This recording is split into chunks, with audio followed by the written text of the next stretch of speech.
మీ పిల్లలు టీనేజ్లో ఉన్నారా? ఇంజనీరింగ్, డిగ్రీ లేదా చదివేసి సిటీలో ఉంటున్నారా? మావాడు ఏదో గొప్పవాడు కాబోతుందని ఆశలు పెట్టుకుంటారా? తప్పే లేదు. కానీ కొన్ని విషయాలు మీకు చాలా స్పష్టంగా చెప్పాలనుకుంటున్నా. గత 20 సంవత్సరాలుగా ఈ ఇన్స్టిట్యూషన్ ద్వారా స్టూడెంట్స్ కమ్యూనిటీ తోటి చాలా దగ్గరగా ఉండి వాళ్ళ మనోభావాలు, వాళ్ళ అభిరుచులు, వాళ్ళకున్న అలవాట్లు చూసిన వాడుగా చెప్తున్నా. ఈ మధ్య ఒక ట్రెండ్ స్టార్ట్ అయింది. ఏంటో తెలుసా? ఇప్పుడు కాదు, ఎప్పటి నుంచి ఉంది అమ్మాయిలు అబ్బాయిలు ఫ్రెండ్షిప్ చేయడం. ఫ్రెండ్షిప్ వరకు అయితే పర్వాలేదు, కానీ అది ఎక్కడి వరకు వెళ్తుంది? ఈరోజు సరదా కోసం చేసే పని వాళ్ళ జీవితాన్ని పాడు చేసే పరిస్థితికి వెళ్తుందేమో చూడండి.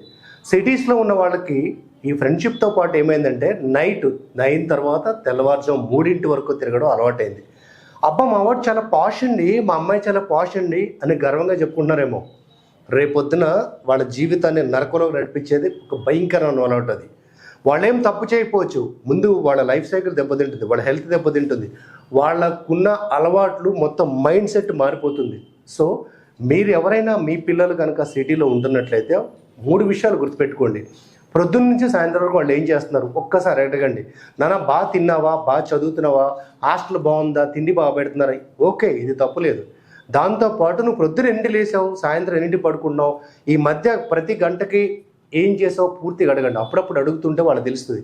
అదేంటి మా పిల్లల మీద మాకు చాలా నమ్మకం అండి, మా పెంపకం మీద మాకు నమ్మకం ఉందండి, మా వాడు తప్పు చేయడండి. ఓకే, మీ ముందు అమాయకులకి అడ్రస్లో ఉంటారేమో, ఇక్కడికి వస్తే వాళ్ళ పరిస్థితులు వేరు. అందరూ అని చెప్పట్లేదండి, కానీ కొంతమంది మాత్రమే. ఒక జీవితం పోయినా వెనక్కి తీసుకురాలేరు. ఇంకొకటి, మీ పిల్లలు పాడైపోతే అత్యధికంగా బాధపడేది మీరే, నిందించేది కూడా మిమ్మల్నే. మీ ఊరు, మీ చుట్టాలు మొత్తం మిమ్మల్ని అంటారు. కాబట్టి పిల్లల మీద నమ్మకం ఉండడం చాలా అవసరం, కానీ ఆ నమ్మకం అనేది వాళ్ళ జీవితాన్ని పాడేసే స్థాయికి వెళ్ళకూడదు. మరో విషయం, వాళ్ళకి డబ్బులు ఇస్తున్నారా? మీరు ఎంత ఇస్తున్నారు, దేనికి ఖర్చు పెడుతున్నారు లెక్కలు అడగండి. తప్పేం కాదు. లెక్కలు అడగటం వల్ల వాళ్ళని మీరు అనుమానిస్తున్నట్లు కాదు, వాళ్ళకు ఒక జవాబుదారీతనం నేర్పించడం. మూడవది, సాధ్యమైనంత త్వరగా వాళ్ళ సంపాదన, వాళ్ళు ఒక కోర్స్ నేర్చుకుంటున్నారా? పర్వాలేదు, దాంతోపాటు ఏదైనా కనీసం ఒక పార్ట్ టైం జాబ్ చేస్తూనే వాళ్ళని ఆ డబ్బులు విలువ తెలిసేటట్టు చేయండి.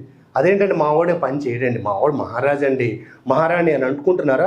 రాణులకి రాజులకి ఏ కంపెనీలో డబ్బులు ఇవ్వట్లేదు, ఏ కంపెనీలో ఉద్యోగాలు ఇవ్వట్లేదు. వాళ్ళకి కావాల్సింది పనిచేసేవాడు, ఒక సర్వెంట్ కావాలి. లిటరల్గా చెప్పాలంటే ఒక సర్వెంట్ కావాలి, వాళ్ళు చెప్పిన విధానంలో పనిచేసేవాడు కావాలి. ఈ మూడింటిని కనుక మీరు మర్చిపోతున్నారంటే మీ పిల్లల భవిష్యత్తుని మీరే గారాబంతో పాడు చేసిన వాడు అవుతున్నారు.